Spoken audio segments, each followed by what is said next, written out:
Somewhere in the world right now, there are cities with hundreds of thousands of apartments, hospitals, schools, offices, entire ecosystems of human life, standing completely empty, not ruins, not abandoned, new. The windows are clean, the roads are smooth, the streetlights still turn on every night, and yet, nobody is home. Tonight, we go to the places nobody talks about. The cities built for millions, that wait, in silence, for someone to arrive.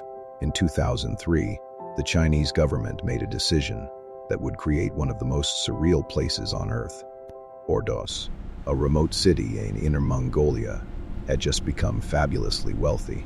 Coal, the ground beneath it was made of it, and so the government decided, build a new city, a modern city. A city worthy of the wealth beneath it. They drew the plans, laid the foundations, and over the next 8 years, they built it. Apartment towers, office blocks, a grand central plaza, museums, a stadium, a library shaped like an open book. They built an entire city for 1 million people, and then they waited for those people to come. The architects did not cut corners. This was not a slum built in desperation. It was a vision. The Ordos Museum became a masterpiece of modern architecture, recognized internationally. The central square was designed to rival Tiananmen. The government poured more than 160 billion yuan into construction. Artists were commissioned. Parks were landscaped. They built the kind of city that should have become a jewel, the kind of city that people dream about moving to. They had the money. They had the ambition. They had the blueprints. What they did not have was the people. Here is what nobody tells you about China's ghost cities. Most of the apartments were sold, but by investors, by coal-wealthy families, by people parking their money in concrete, rather than leaving it in a bank that pays almost no interest.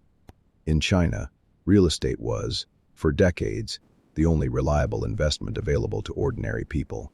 So they bought, and they left the apartments empty. Why rent it out? Why furnish it? It might lose value. Better to leave it clean, locked, and waiting. Ordos became a city of landlords with no tenants, an economy of assets with no inhabitants. By 2010, the world had noticed. Journalists flew in from Europe and America and walked through Ordos with cameras. The footage went viral. Years before viral was even a word we used properly. Commentators laughed. Economists declared it proof of China's reckless spending. Talk shows made jokes. Ordos became a symbol, a punchline, the ghost city, the most expensive mistake in human history. But here is what the journalists missed, because most of them left after 2 days. Ordos was not the strangest part of this story. It was not even close to alone. Off the coast of Lagos, Nigeria, the largest city in Africa, something extraordinary is happening. Developers are building a new city on land that did not exist. They dredged sand from the ocean floor, deposited it, compacted it, and built on top of it 8.5 square kilometers of new land, rising from the Atlantic Ocean. Eco-Atlantic, designed for 250 zero residents and 150 zero daily workers, a financial district, a marina, luxury apartments with ocean views, a seawall to protect it from the rising waters of climate change. But look closely at the towers already completed. Walk the finished streets. Listen, the same silence, the same emptiness, the same question, where are the people? Eco-Atlantic is not a mystery. It is designed for one specific type of person, the wealthy. Average apartment prices begin at $500,000 in a country where the median annual income is under $2,000. The developers are not targeting Nigerians struggling in Lagos's overcrowded neighborhoods. They are targeting diaspora investors, international businesses, the Nigerian elite. In other words, Eco-Atlantic is not empty because nobody wants it. It is empty because the people who could afford it do not need to live in it. And the millions who live alongside it, separated by a guarded gate, cannot. This is Ghost City, version 2. Same silence, different reason. In Angola, the Ghost City arrived with different intentions. Kilamba was built by the Chinese government, a deal struck with Angola's oil wealth, 750 apartment blocks, hospitals, schools, shopping centers, designed for 500,000 people to escape Luanda's overcrowded slums. The Angolan government announced it as a triumph. International journalists declared it the future of African housing, and then for years, almost nobody moved in. The apartments were priced beyond what ordinary Angolans could afford. The city sat empty, 40 kilometers from the people it was meant to house. A well-intentioned dream, a financial miscalculation, and for years, silence. But Kilamba's story has one more chapter. In 2013, Angola's government made one decision that changed everything. They dropped the prices and created a mortgage program that ordinary workers could access. Within 3 years, Kilamba's population exploded from nearly zero to over 100 people. The schools filled up, the markets opened, the playgrounds became noisy, the ghost city blinked awake. And this is the detail that changes how you understand every city in this story. Ghost cities are not permanent. They are not failures written in stone. They are cities waiting for the right conditions to come alive. Ordos learned this too, slowly, painfully, over 15 years. It is no longer as empty as it once was. Every ghost city is a mirror. Ordos reflects an economy where investment replaced community. Echo Atlantic reflects a world where the wealthy build paradise for themselves next to the poverty they have never had to live in. Kilamba reflects the distance between ambition and execution, between a government's dream and its people's reality.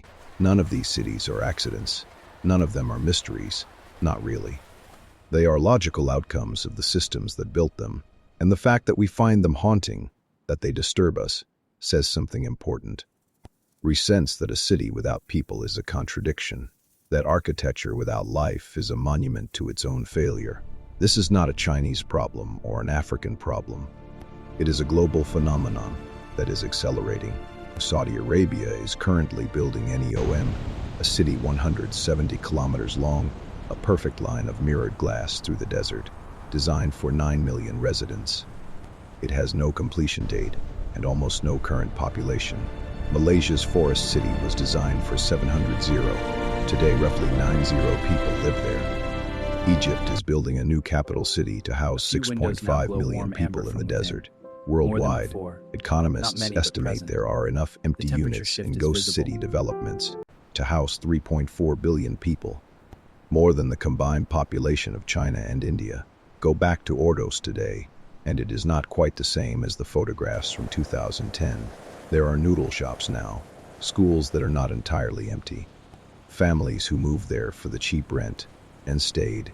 The city is still quieter than it should be, perhaps will always be quieter than it should be. But life has a way of finding its way into spaces left open for it. A city built for 1 million, populated by 100,000, is still a city.